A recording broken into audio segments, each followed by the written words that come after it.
আমরা এখানে দেখতে পাচ্ছি অঞ্জলি ড্রাম সিডার, হাতে টানা যন্ত্র, ধান বোনা। সেখানে সাক্ষী গোপাল বাবুর সামনে, ওনার সামনেই আছেন।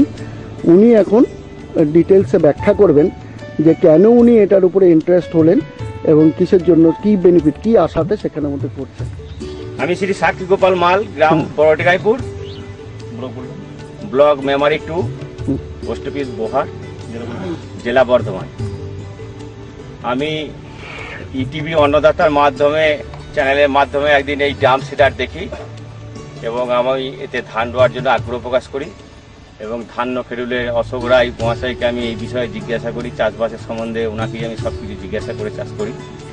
তা উনি আমাকে বলে যে হ্যাঁ, ড্রাম সিডার ভালো, আপনি করুন। সেই মতো আমি পুরো সিজনে চাষ করেছিলাম এবং একটা ঝাড়ে আমি 60টা পর্যন্ত কাঠি গুনেছিলাম এবং শীষও আমার হয়েছিল।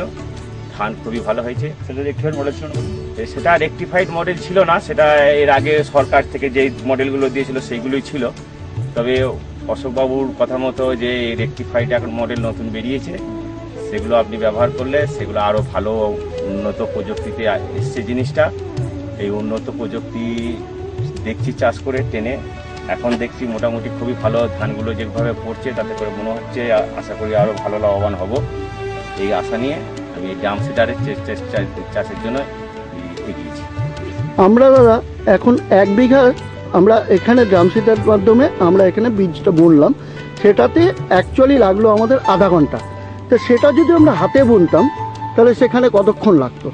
সেখানে আপনার 1 বিঘা জমিতে আপনার 8টা লোক লাগতো রুইতে এবং লাগতো 2 ঘন্টা, 8টা লেবার।